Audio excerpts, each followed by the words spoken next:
Sup, everyone. It's Timmy B and Joey D, and we are back, baby. We took a little bit of time off. I mean, honestly, it's May and June. What's really happening in the NFL? But we are back here for some NFL videos to talk football, both fantasy, both reality, and we'll be hopping into that a little bit beforehand. But Joey D, man, how are you? I mean, we there was a pretty big event for you that we were at. Well, that I was at.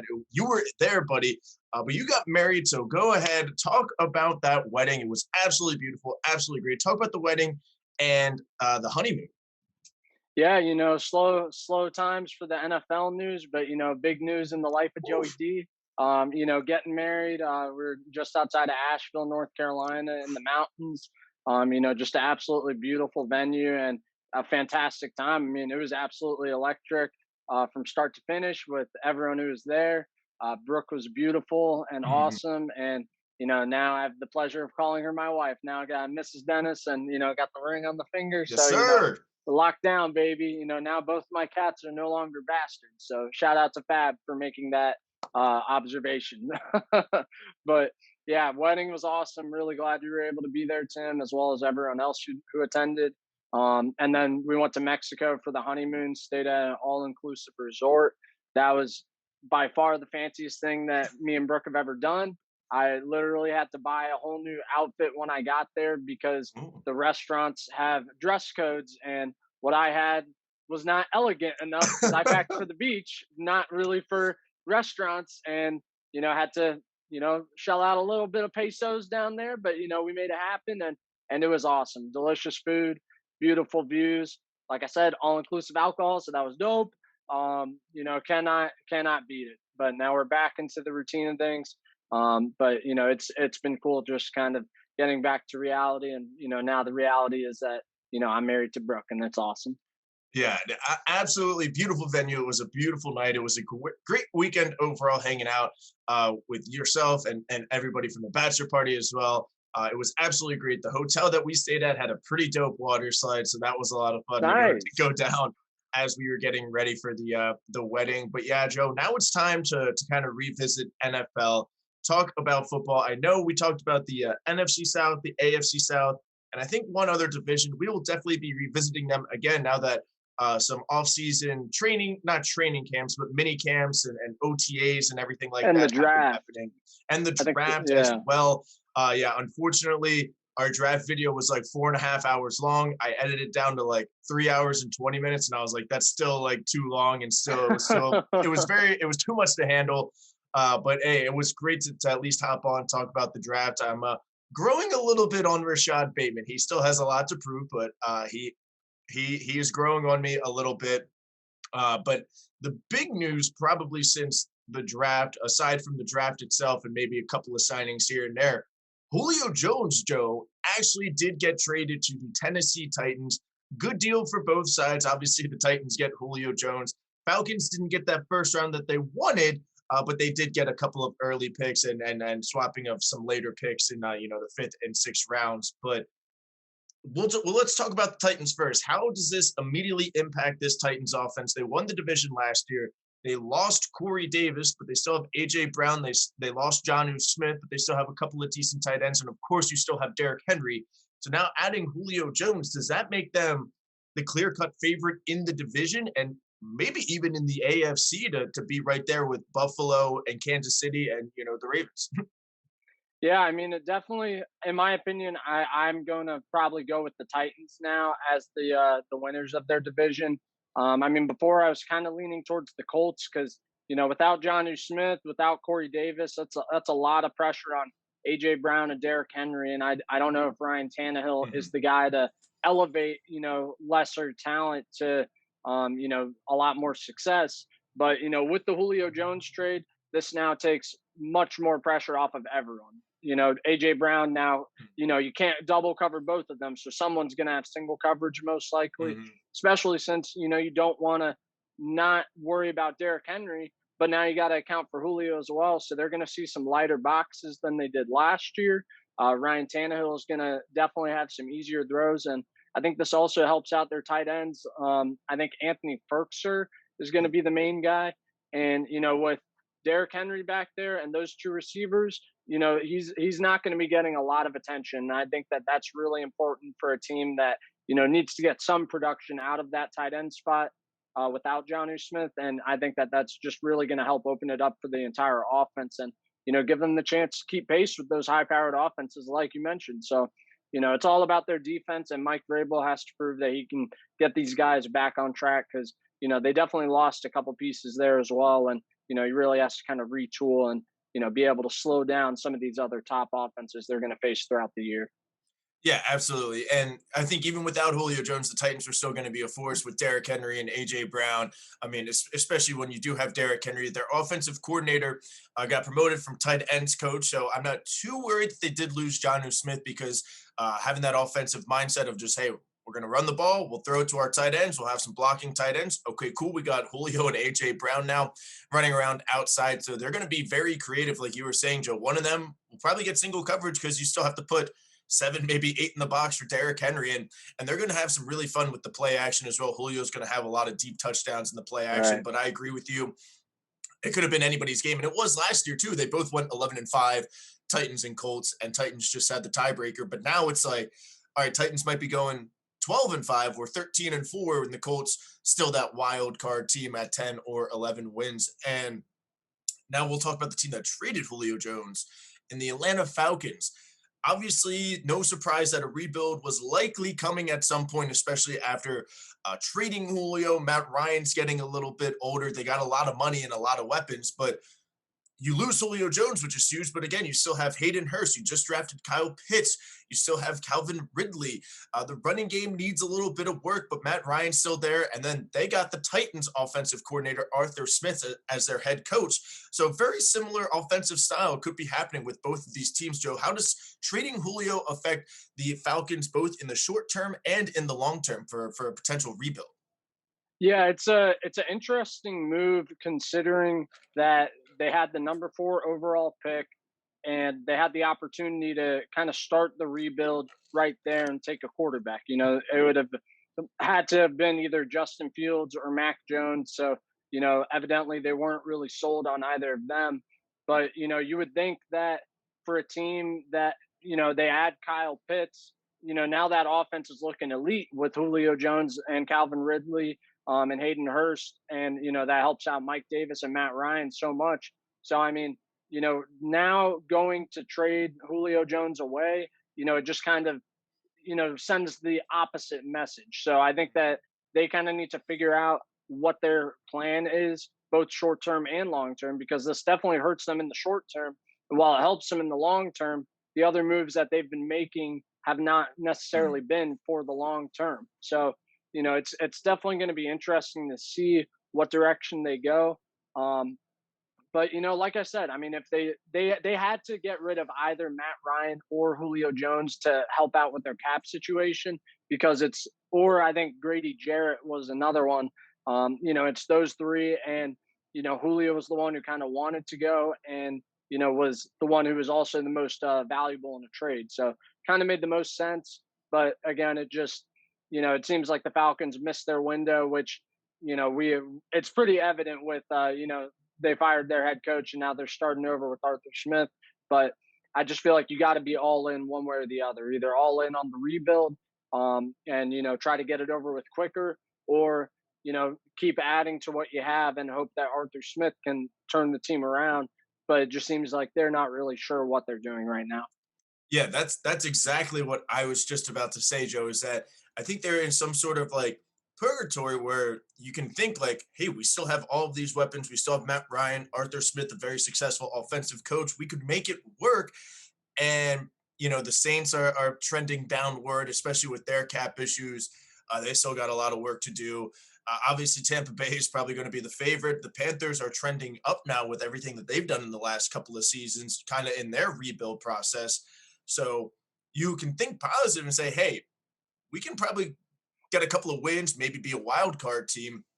And or on the flip side, it's like, or we could just completely rebuild. So they're in that weird purgatory where it's like they probably could make a run for it, but they probably shouldn't. And you don't want to keep that lingering on. I mean, even in baseball, the Orioles kind of felt that for the end of our little success run of those, 5 or 6 years. Those last couple of years, we were kind of like, this is probably the end of the era. Let's start trading some of these people, and Right. then front office was kind of like, oh, we can still win. So it's like you got to make that decision. I think I agree with you, Joe. I think they should just say, you know what, we are going all out rebuild.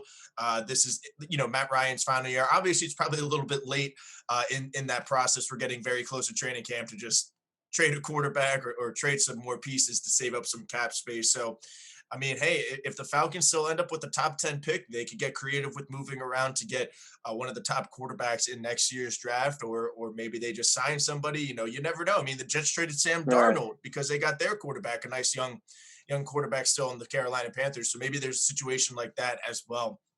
But that's why we got to play the season. And Joe, of course, we can't have a flea flicker episode if we don't talk about your Philadelphia Eagles. Joe, any updates that you've been reading? What's kind of going through your head these last couple of weeks and months, especially after the draft? Some mini camps, some OTAs, everything like that. I think they canceled, the Eagles canceled one of them. But yeah, any Eagles updates? What are you reading about? Anything like that? Yeah, I mean, the big story out of Eagles minicamps, just Devonte Smith is as good as advertised. I mean, Love to they don't hear have the that. pads on. Yeah, I mean, they don't have the pads on yet. So, we'll see what happens. But, Merrill Reese, who is all-time Eagles broadcaster and still, kind of associated with the team, I think does some work for him. He's been going to minicamps for 65 years. He said that he's never seen a receiver as polished and as exciting. Like his jaw dropped, he said, watching Devonte. And this is a guy who's, watched Harold Carmichael and Mike Quick, all time Eagles receivers. And, again, it's early, the pads aren't on, but, so far he is as good as advertised. So that's exciting. And, I'm really excited with the energy that I keep seeing out of Nick Sirianni and his coaching staff. I mean, it's a young, unproven coaching staff, but they are really preaching competitiveness at every position. Just adding a lot of depth as much as we can. So it's going to be exciting. I'm excited to see how it goes, and it just all hinges on Jalen Hurts, who Mhm. is doing everything right off the field. He's got it all between the ears. He's got the right mentality, and is really just being a leader on and off the field. So it's going to be really interesting and hopefully exciting to see the development that he has from year one to year two. Yeah, and it's nice, and you mentioned that energy from Nick Sirianni and the coaching staff, and I kind of like that mentality and that vibe because I don't think anybody's expecting the Eagles to win 13 games this year and win the Super Right. Bowl. But hey, let's win a couple of games to see what we can do. Obviously, this year's probably going to be a rough one, but let's build on that. Let's build that energy. Let's go. And if Jalen Hurts doesn't do as successful as expected, Joe, we do have a solid backup option in Joe Flacco. He will be starting one game at least for the Eagles this year. No doubt about it. So I'm happy that Devonte Smith is doing well in camp and that him and Joe are having some good chemistry early on. And we'll see once we put on the pads. But yeah, the Ravens, I mean, we're looking good again. We are looking great. I said earlier with the draft, I was not I'm not sold on first round wide receivers unless you are getting a guy like a Devonte Smith. Obviously, when the Ravens are a little bit more successful, when we pick at the end of the first round, generally those wide receivers there aren't as talented, especially in this year's draft. So it's my whole philosophy on that. But everything I've been reading about in camp, everything that I've been seeing, even guys like Marlon Humphrey and Marcus Peters are kind of like, yo, this dude can ball. So definitely very excited for that. I'm also very interested to see because for our media, we said you got to stop. You can't show Lamar throwing the ball or anything like that in the, I guess, blocked portion of OTAs and mini camps and practices. Because, and we did this 2 years ago when he started, we were like, hey, no cameras, no media, no nothing, because they were building out this electric offense. So I'm curious to see kind of what's up our sleeve, not only for our passing game, but our running game and how we might even revolutionize the offense that we revolutionized a couple of years ago once Lamar became the first starter. So definitely very excited over here. We're still going to be competitive. I think we said it beforehand. The Steelers are kind of trending down. Sorry, Josh and Jake. We'll get you on for the AFC North offseason episode, but right now it's Ravens Browns, and it's weird to say that, and Right. actually mean it, being like, oh yeah, like the Browns are a legit team now. So it's going to be a lot of fun, Joe. Our schedule is a little bit tougher than it was last year. But I'm definitely excited. The Ravens are still going to be a good team. And I mean, it's at the end of June right now, Joe. Like, we are only a couple of weeks away from training camp. A couple of teams start mid to late July for if you play in that the Hall of Fame preseason game, buddy. So Yeah. we are ready to go. And as we said, we talked a couple of divisions. Again, we'll do a little off-season mode in the next couple of weeks, and we'll get some people back on. We'll get Trent back on to talk about his Colts. We'll get Fab to come back on to Who, talk about his real path. quick, shout out Trent was the life of the party at the Oh wedding. my That man was goodness, out of Trent was the control. life of the party at the wedding. He was that guy. I mean, you always talk about, undoing buttons here and there. By the end of the wedding, Trent was all of his clothes were just hanging on his body loosely. He was Oh all yeah, buttons off, everything, belt was undone. Oh my God, it was a lot of fun. what Shout an out to animal. Trent. Also, Tim, one of the a recent bit of news that came out this week, the new helmet rule, I did in see that. where they will be now allowing alternate helmets. So teams like the Eagles can have a Kelly Green helmet and Ooh, then bring him go with the back, Kelly baby. Green jerseys. Now this won't be until 2022. I think teams have to like submit a request by sometime in July, if they want to do that. But this brings back a lot, like the creamsicle jerseys for the Buccaneers, the throwback Patriots jersey with what's that guy's name on the Like Patriot helmet? Pat or whatever his name Yeah, was. Yeah. Patriot Pat. That's right. So it just opens the door for a lot of different options for a lot of different teams, and this has been very long overdue. I mean, it's a helmet. If it's the same helmet, they both pass safety protocols. Who cares? Right. Like what is the logic behind preventing it? I mean, when you have it, it makes the NFL more fun. So I'm so excited, so glad they're changing that. Wish they could do it this year, but I'll take one more year to get to 2022 and see those Kelly Green jerseys again. Yeah, absolutely. And as a Ravens fan, we don't have too many options. Only being in the league for about 20-25 seasons, so I'm all for it. So maybe we can get creative. I think it would be really cool if the Ravens did some sort of like icy white uniform with like a white helmet, like all white uniform, like a nice icy white. That'd be That would be sick. pretty cool. So yeah, we don't have too many options. But we do have the all black uniforms. A purple helmet could be pretty sick as well. So I am definitely excited. Joe, any other thoughts right now about the NFL before we kind of wrap it up here? Trying to think. I think that's all I really got off the top of my head. I mean, there's still a couple of big free agents out there. Richard Sherman, Kawan Short, Melvin Ingram, Todd Gurley. A lot of guys that still are unsigned. I mean, the Eagles have a giant hole at cornerback Mm, opposite Darius Slice still. So that'll be interesting to see. Kind of what happens in training camp because in training camp players get cut hmm and then picked up. People get traded right before the season. That's what happened with the Eagles picking up Ronald Darby going into 2017 when we won the Super Bowl. So you never know what's going to happen. And, I'm just kind of keeping my eye on all those big free agent names. And, hopefully we don't have any more significant injuries before the season even starts. But, if that occurs, that's usually when someone, makes a little bit of a panic move and hmm we'll see who that team is this year. Yeah, absolutely. And Todd Gurley is from Baltimore. He was in the building a couple of weeks ago for a visit. Obviously, he is still unsigned. So the Ravens have their eyes on a couple of people. Justin Houston as well. We were talking about that come draft time and with the comp pick and everything like that. He's still available. I mean, as a Gamecock, I would love Melvin Ingram. I think that Right. that's a pass rusher that we could use and need. So yeah, I am all good. We are going to be back soon to talk about one of the divisions that we already talked about. We'll talk with some of our friends to see when is best for them.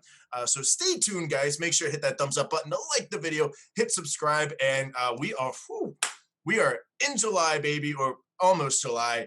Training camp is starting. Fantasy football research has been picking up for me as well, Joe. So definitely got to. I don't think I'm defending any titles, but hey, you know what? We got I to know, work toward right? that title this year. Exactly. We will reclaim both of our titles. Absolutely, absolutely. Maybe we do a flicker fantasy football league. I don't know. I don't That'd be know. fun. We are Alrighty, already in one folks. fantasy league together. Hey, hey, all Never have right. enough though.